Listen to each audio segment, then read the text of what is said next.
이 시간 우리에게 주시는 하나님의 말씀은 에스겔서 37장입니다. 구약성경 에스겔서 37장 1절에서 14절입니다. 1절에서 14절 에스겔서 37장 1절에서 14절을 우리 다 같이 함께 천천히 읽겠습니다. 여호와께서 권능으로 내게 임재하시고 그의 영으로 나를 데리고 가서 골짜기 가운데 두셨는데 거기 뼈가 가득하더라. 나를 그 뼈 사방으로 지나가게 하시기로 본즉 그 골짜기 지면에 뼈가 심이 많고 아주 말랐더라.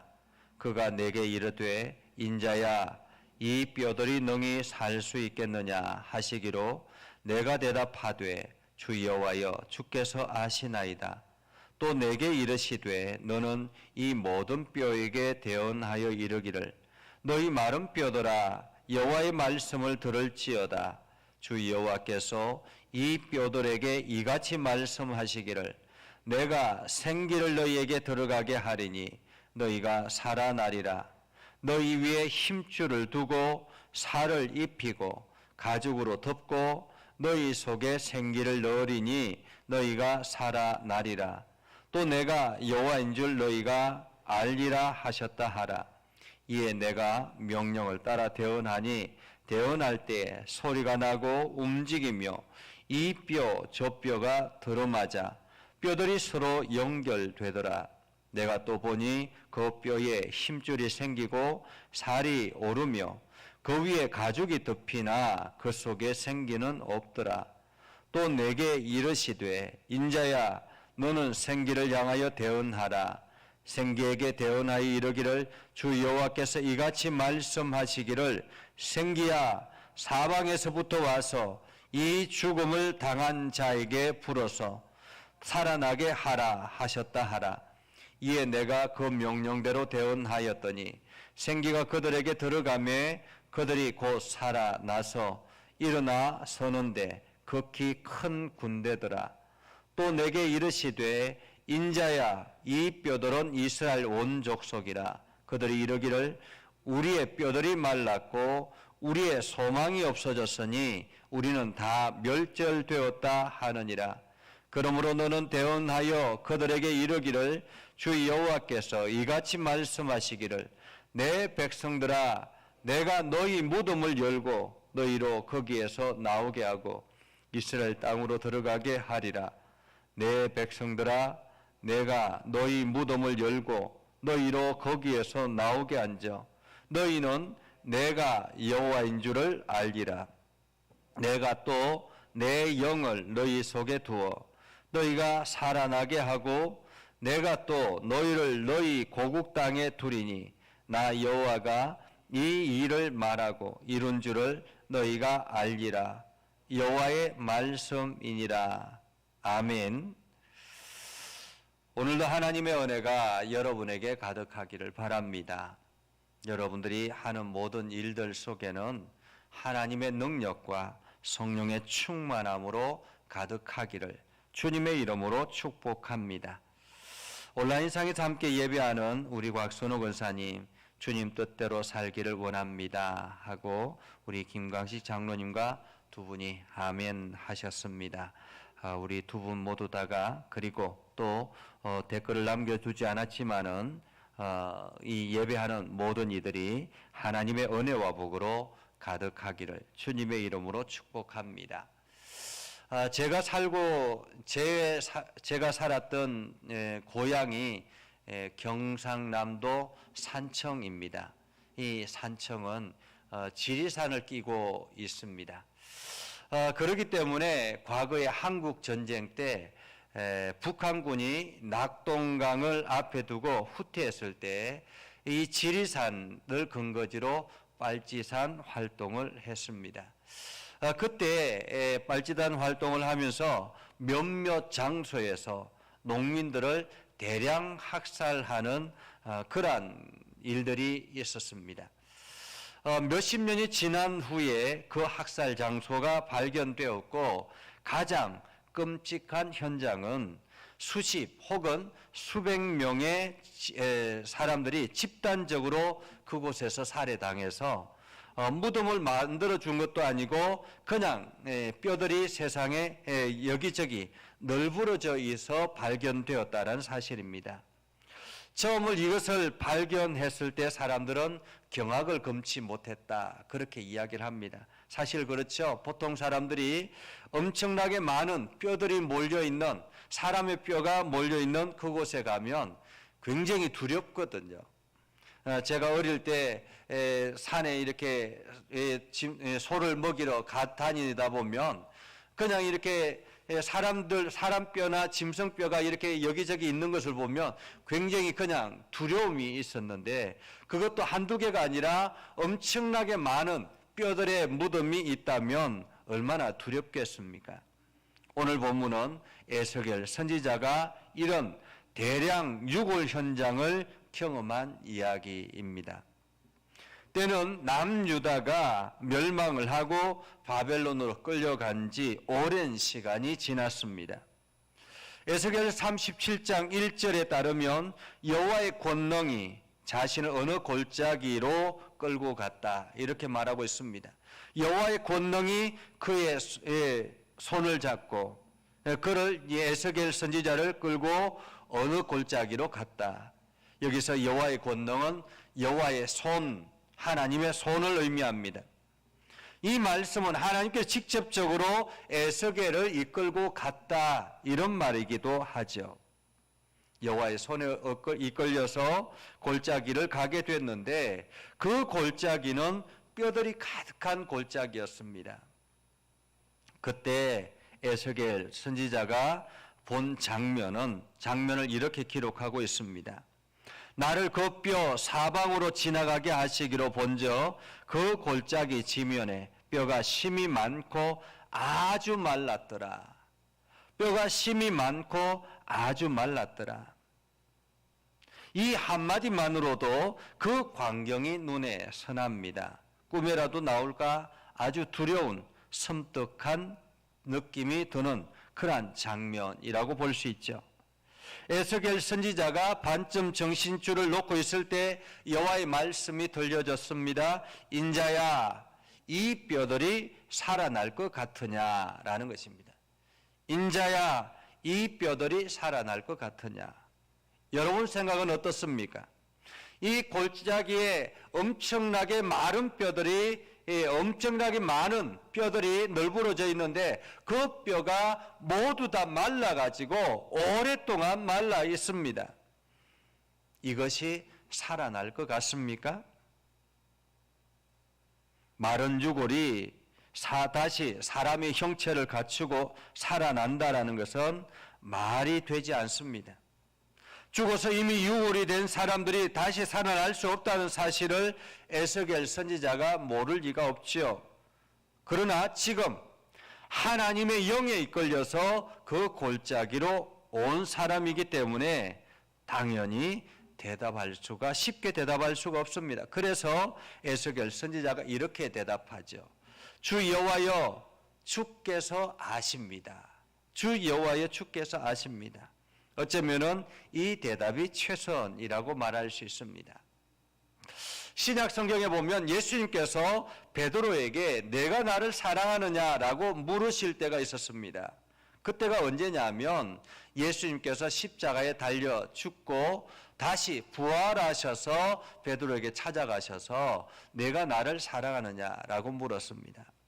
사실 그때 베드로의 마음은 굉장히 무거웠습니다. 왜냐하면 예수님께서 사형 집행되기 전에 그 신문을 받을 때 사람들이 물었잖아요. 너도 저 사람과 한패다라고 이야기했을 때 무슨 말이냐? 나 저 사람 모른다.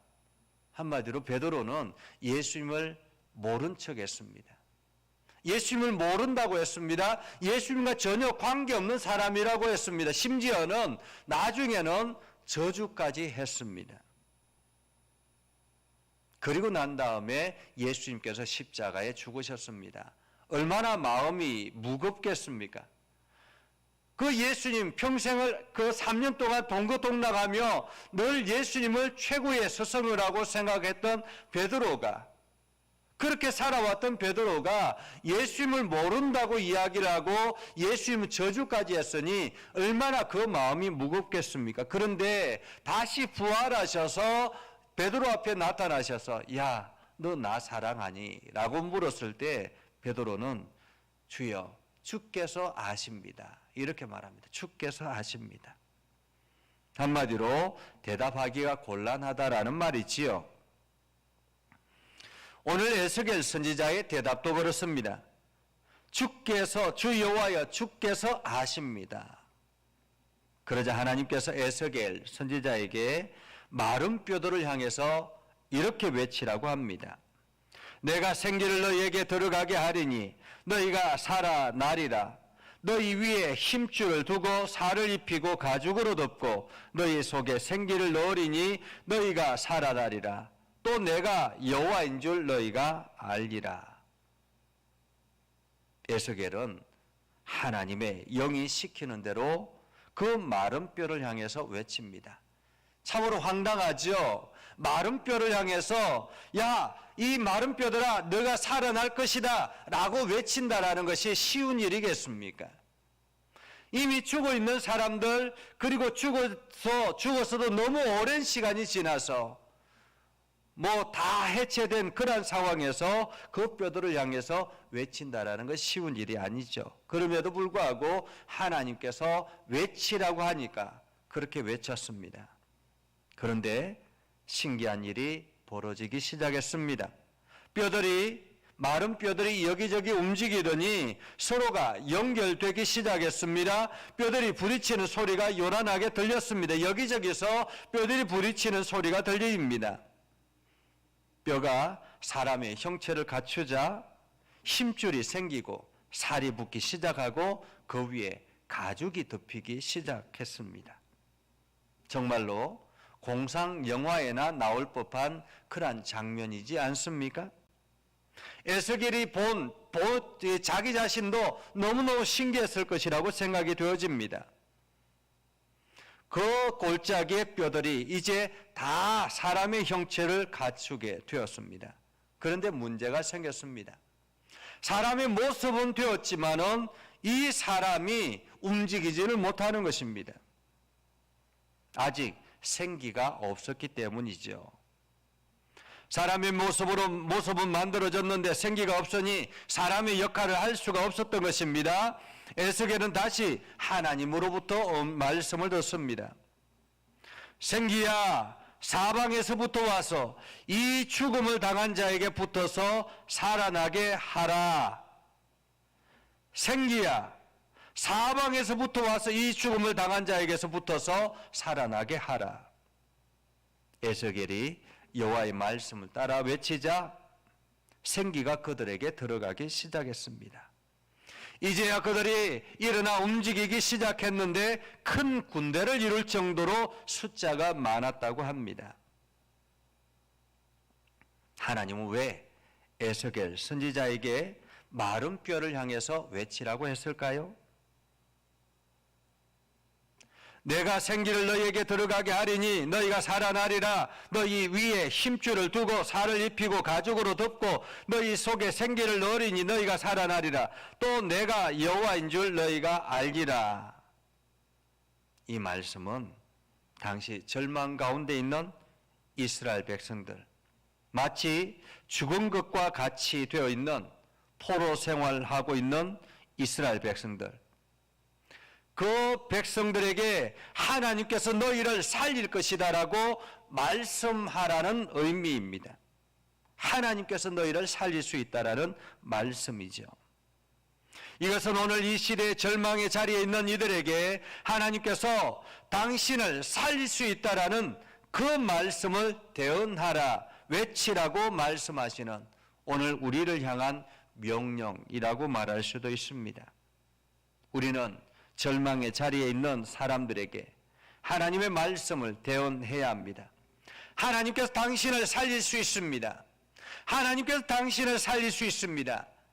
절망 가운데 있는 당신을, 죽어 있는 당신을 살릴 수 있습니다. 외치라는 말이기도 합니다. 믿음의 사람들이 하나님의 말씀을 대언하라라는 뜻은 하나님이 창조주라는 말씀을 대언하라라는 의미입니다. 하나님께서 에스겔 선지자를 마른 뼈들이 있는 곳으로 데려가신 이유는 무엇일까요? 마른 뼈가 살아날 수 있는 희망이 1도 없는 사람들입니다. 사실 마른 뼈, 그것도 아주 말랐다고 하지 않습니까? 아주 마른 그 뼈들이 살아날 수 있다는 것은 희망은 1도 없는 것입니다. 잠시 기절했다가 다시 일어나는 것이 아니라 이미 죽은 지 오래가 되었고 모든 살과 피부는 흙으로 돌아간 지 오래가 되었습니다. 그런데도 하나님께서 에스겔 선지자를 데리고 그곳으로 가신 이유는 당신이 창조주라는 사실을 알리기 위해서라는 말입니다. 인간의 과학으로는 가능성이 1도 없는 것이지만 그것을 잊게 하시는 분이 바로 여호와 하나님인 것을 알게 하기 위해서라는 말입니다. 그래서 6절에 보면 이렇게 말씀하죠. 내가 여호와인 줄 너희가 알리라. 내가 여호와인 줄 너희가 알리라. 출애굽기에 보면 하나님께서 모세를 바로에게 보내시면서 10가지 재앙을 행하게 하셨습니다. 그때 하나님께서 모세를 보내시면서 모세에게 하신 말씀이 있습니다. 출애굽기 10장 1절 2절에 보면 이렇게 말합니다. 내가 그의 마음과 그의 신하들의 마음을 완강하게 함은 나의 표징을 그들 중에 보이기 위함이며 내가 애굽에서 행한 일들 곧 내가 그들 가운데서 행한 표징을 내 아들과 내 자손의 귀에 전하기 위함이라. 너희는 내가 여호와인 줄 알리라. 이렇게 말씀합니다. 너희는 내가 여호와인 줄 알리라. 이 말씀은 당신이 세상을 다스리시는 창조주라는 사실을 이스라엘 백성들이 알도록 하기 위해서 눈으로 확인시켜 주신 장면이라고 말씀하셨습니다. 하나님이 세상을 창조하셨다라는, 하나님이 세상을 만드셨다라는 사실을 이스라엘 백성들에게 말씀하라는 말입니다. 이처럼 하나님께서 에스겔 선지자를 마른 뼈들이 가득한 무덤에 데리고 오신 이유는 세상이 불가능하게 하여도, 세상이 불가능하게 보여도 창조주 하나님께서 살려서 군대를 만들 수 있다라는 사실입니다. 이 말씀은 곧 에스겔 선지자에게 이스라엘 백성들이 비록 나라를 잃고 포로로 끌려온 지 수십 년이 지나 이제는 아무런 희망이 보이지 않는다 해도 창조주 하나님께서 일으키시면 다시 살아날 수 있다는 것을 선포하라는 말입니다. 비록 절망의 자리, 아무런 소망이 없이 죽은 것 같을지라도 하나님의 손에 붙들리면 다시 살아날 뿐만 아니라 큰 군대의 일원이 될 수 있다는 것을 선포하라라는 말입니다. 이 땅에 절망 가운데 있는 사람들이 참 많이 있습니다. 취직을 하려고 해도 도저히 길이 보이지 않을 때가 있습니다. 나이가 많다고, 힘이 없다고, 기술이 없다고, 가난하다고 이런저런 이유 때문에 아무것도 하지 못하는, 아니 하려고 해도 도저히 방법이 보이지 않는 사람들이 얼마나 많은지 모릅니다. 그래서 고시원에서 혹은 길거리에서 세상을 원망하며 한탄하는 사람들이 많습니다. 그런데 이런 사람들이 하나님의 손에 들려지면 군대를 이룰 수 있다는 것입니다. 처음부터 대단해서 하나님의 일꾼이 된 것이 아닙니다. 아무것도 할 수 없기에, 하나님밖에 의지할 수 없기에 하나님께 붙어 있었더니 하나님의 능력의 통로가 되었던 것입니다. 하나님의 군대는 그렇게 만들어지는 것입니다. 나의 능력이 아닌 절대적인 하나님의 능력에 의해서 세워지는 것이 하나님의 군대입니다. 하나님은 에스겔 선지자에게 하나님이 창조주라는 사실을 대언하라라고 말합니다. 즉 창조주 하나님이기 때문에 당신을 살릴 수 있다는 것을 선포하라라는 말이죠. 이 말씀은 이 땅에 죽어가는 영혼들이 하나님의 손길에 의해서 살아날 수 있다는 것을 말하라라는 말입니다. 당시 이스라엘 족속은 정확히 말하면 유대인들은 바벨론의 포로로 잡혀 있었습니다. 하나님의 백성이라고 떵떵거리며 살던 시대가 지나가고 이스라엘 성전은 함락되었고 그들은 하나님의 신앙에서 뿌리까지 뽑힐 정도로 완전히 충격적인 사건이었습니다. 이방인의 말발구 아래 예루살렘과 유대가 초토화되었습니다. 왕족을 비롯해서 지도급 인사들이 바벨론으로 포로로 잡혀갔습니다. 이제 유대라는 나라가 세상의 지도에서 사라져 버렸습니다. 바벨론 포로 신세를 한탄하며 겨우 목숨만 부지할 뿐입니다. 그야말로 골짜기에 무더기로 쌓여있는 마른 뼈와 다를 게 없었습니다. 이스라엘 백성들은 소망이 1도 없는 상태였습니다. 그렇게 아무런 희망이 없는 사람들이 그 사람들에게 스스로는 바벨론이라는 거대한 제국을 무너뜨리고 다시 집으로 돌아갈 수 없는 그러한 상황이었습니다. 꿈조차 꿀 수 없는 상황이었죠. 그런데 그런 이스라엘 백성들에게 에스겔 선지자를 보내면서 마른 뼈 이야기를 하라고 하신 것은 창조주 하나님께서 당신들을 살리셔서 다시 고향 땅으로 돌려 보내실 것입니다. 하나님을 믿으십시오 라고 말씀을 전하라는 말입니다. 오늘도 마찬가지죠. 이 세상은 힘 있는 사람들이 힘 있는 나라가 지배한다고 생각을 합니다. 젊은이들이 취업을 하고 싶어하는 기업은 초인류 기업이죠. 들어가지 못해서 포기할 뿐이지 대개는 그런 회사를 목표로 공부를 합니다. 마음이 이미 거기에 기울어 있다는 뜻이지요. 미국은 오늘날 세계를 지배하는 제국이 되었습니다.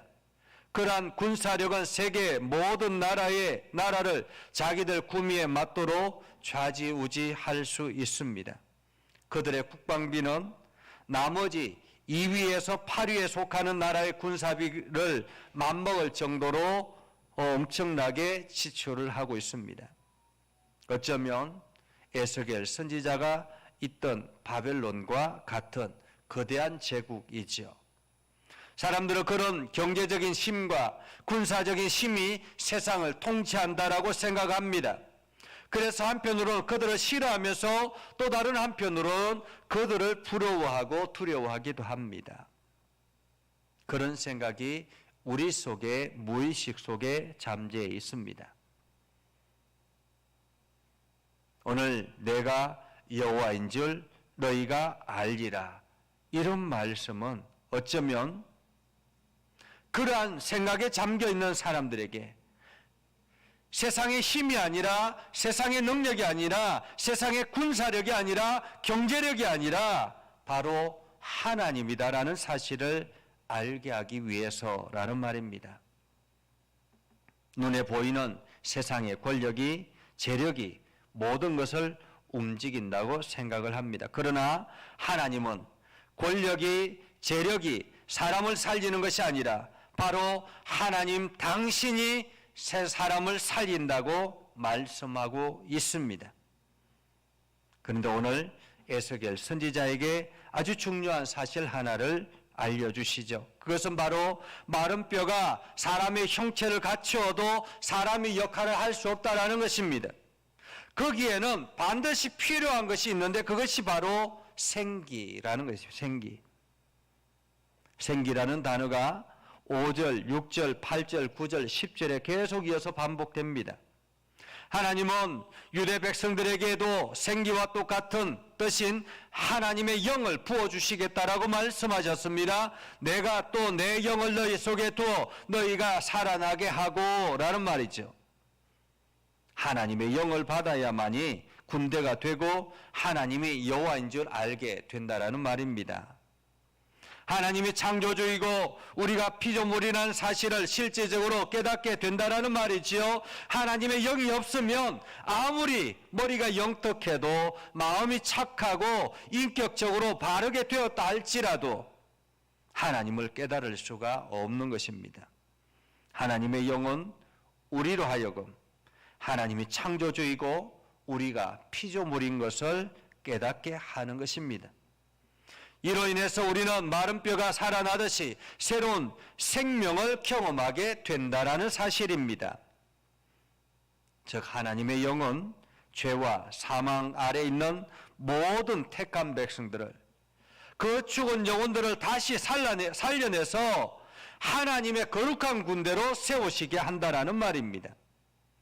이것을 신약 시대 때는 택한 백성들이 구원받은, 복음을 듣고 다시 하나님 나라의 백성이 되었다라는 의미이기도 합니다.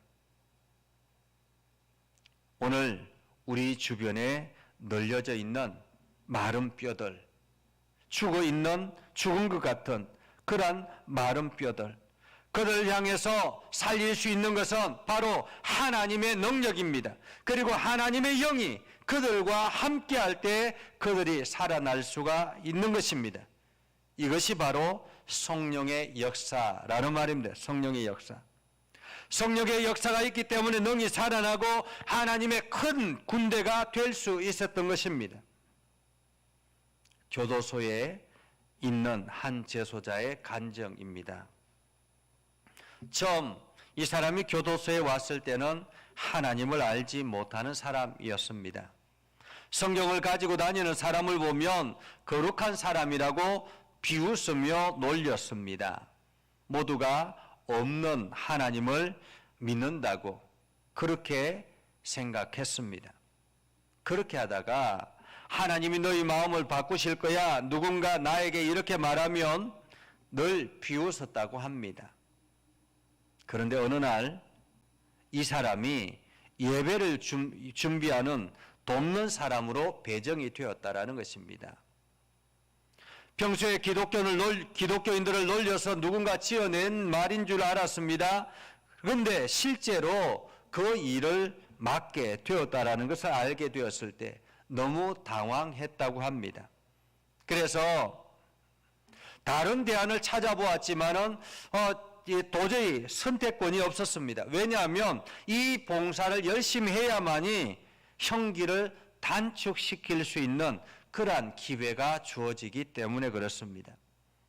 시간이 지나면서 그 일을 하게 됐다라는 거죠. 시간이 지나면서 교회에서 전한 메시지를 들으면서 목사님을 돕는 역할이 점점 좋아지기 시작했다고 합니다. 그렇게 목사님을 돕기 시작한 지 2, 3주가 지난 후에 교도소 직원이 이 사람에게 이렇게 말했다고 합니다. 매일 밤 1시간씩 침묵의 시간을 갖고 조용한 가운데 성령께 음성을 들려달라고 기도하세요. 그러면 하나님의 음성을 들을 수 있을 것입니다. 이렇게 이야기를 하더라라는 것입니다. 그래서 이 사람이 마음속에서 그 말대로 시간을 정해놓고 하나님께 구하며 기도하기 시작했습니다. 그렇게 기도하기를 8일쯤 지났을까요? 8일쯤 지났을 때 기도하는 중에 하나님의 임재를 느끼게 되었고 이 사람이 펑펑 울기 시작했다고 합니다. 자기가 평상시 느끼지 못했던 감정이 올라오기 시작했고 그렇게 펑펑 울기 시작했습니다. 다음 날 목사님께 그 이야기를 했습니다.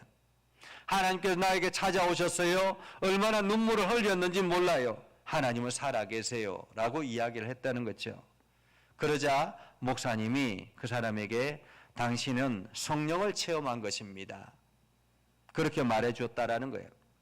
그 이후로 성령님께서 말씀하시는 말씀을 듣고 매일매일 기쁘고 행복했다고 합니다. 심지어 더 이상 다른 사람들에게 주님을 향한 거친 욕이나 말을 하지 않았다고 합니다. 믿음을 더욱 이 사람을 굳건하게 해준 것은 다른 동에 있는 형제들과 함께 예배를 볼 때였습니다. 늘 그 그룹을 도우러 가는 일이 정말 행복했다고 하는데요. 왜냐하면 그곳은 예배를 드리고 난 다음에 늘 함께 간증을 나누는 시간이 있었다고 합니다. 근데 그 간증이 너무너무 놀랍고 이 사람을 감동시켰다라는 거예요. 그래서 매일매일 이 사람도 주님을 위해서 기도하기 시작했고, 그러면서 성령의 충만함이 이 사람 안에 가득하게 되었다라는 것입니다. 사랑하는 성도 여러분, 성령님께서 오시면 마른 뼈와 같은 사람도 하나님의 군대가 될 수 있습니다. 우리는 에스겔 선지자처럼 우리 안에서 말씀하시는 성령님의 소리에 순종하여서 마른 뼈를 향해서 외쳐야 할 것입니다. 마른 뼈들아, 일어나 하나님의 군대가 될지어다. 오늘 여러분들이 바로 이러한 대언자가 되어야 합니다. 절망 가운데 있는 여러분 주변에 있는 사람들에게 하나님께서 당신을 살리기를 원하십니다 라고 알려주어야 합니다. 그리고 당신은 하나님의 군대입니다 라고 선포해야 하는 것입니다. 오직 성령이 너희에게 임하시면 너희가 구원을 받고, 오직 성령이 너희에게 임하시며 너희가 구원을 받고, 그렇습니다. 성령이 여러분에게 임하시며 여러분은 하나님의 군대가 되는 것입니다. 그리고 여러분들도 세상을 향하여 그렇게 외치는 사람이 되는 것입니다. 오늘 여러분 모두 다가 이 하나님의 은혜가 풍성하기를 주님의 이름으로 축복합니다. 기도하겠습니다. 거룩하신 아버지 하나님, 오늘도 주님의 은혜 가운데 거하게 하시고 하나님의 말씀 가운데 거하게 해주심을 감사드립니다. 날마다 주의 영광을 드러내게 하시고 하나님의 선하심을 나타내게 하시고 성령의 충만함으로 가득하게 하옵소서. 우리 안에 성령의 충만함이 넘쳐나서 날마다 성령의 사로잡힘으로 하나님의 일들을 감당하게 하시고 하나님의 선한 뜻대로 나아가는 복된 삶이 되게 하옵소서. 예수님의 이름으로 기도드리옵나이다. 아멘. 온라인상에서 함께 예배하는 우리 송인용 집사님, 오늘도 가정에서 함께 예배합니다 하고 참여해 주셨습니다. 감사합니다. 우리 찬송가 213장 1절 찬양하며 기도할 예물을 드릴 텐데요. 가정에서 예물을 드리시는 분들은 그 예물을 여러분 손에 올려놓고 함께 기도하는 마음으로 그렇게 하시기를 바랍니다.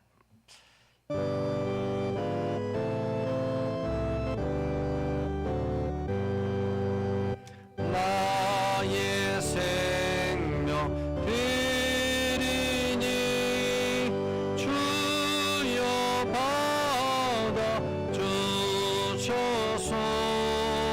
세상 살아갈 동안 찬송하게 하소서.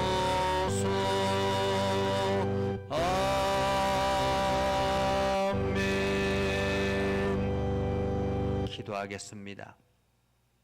거룩하신 아버지 하나님, 이 시간 우리가 마음과 뜻과 정성을 다해서 하나님 앞에 예배를 드리며 또한 하나님의 음성을 듣습니다.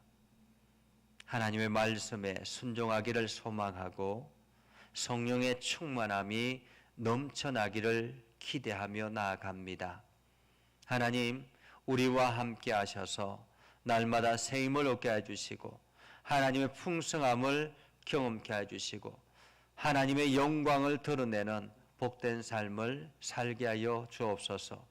이 땅의 주인 되신 하나님께서 지금도 우리와 함께하고 있음을 우리가 기억하게 하시고 우리가 하나님을 고백하고 예수 그리스도를 주로 고백하는 것은 하나님께서 우리에게 하나님의 영을 부어주셨기에 성령의 충만함이 있기에 고백되어지는 줄 압니다.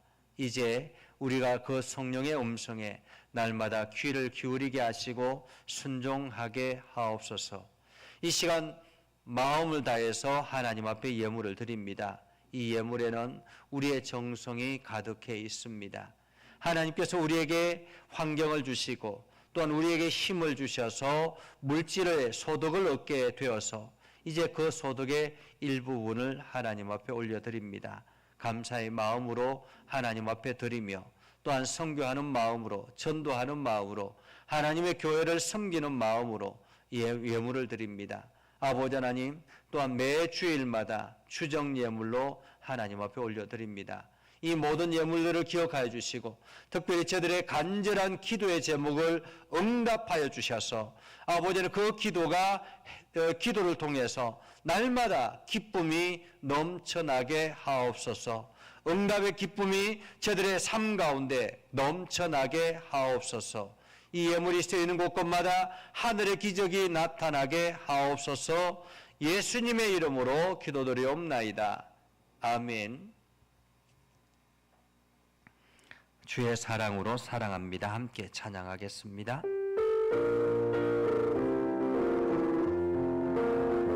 주의 사랑으로 사랑합니다. 주의 사랑으로 사랑합니다. 형제 아래에서 주의 영광을 보내 주의 사랑으로 사랑합니다. 위탁의 말씀을 드립니다. 성령의 능력을 힘입어 예수 그리스도의 군병과 종으로 봉사와 선교의 사명을 다하기 위하여 세계 속으로 나아갈지어다. 축복합니다. 이제는 우리 구주 예수 그리스도의 은혜와 하나님 아버지 극진하신 사랑과 성령님의 감화 감동, 역사 위로 교통하심의 은혜가 오늘도 주의 말씀 안에 있는 모든 믿음의 백성들 위해 하는 모든 일들 위해 영원토록 함께 하옵시기를 간절히 축원하옵나이다. 아멘.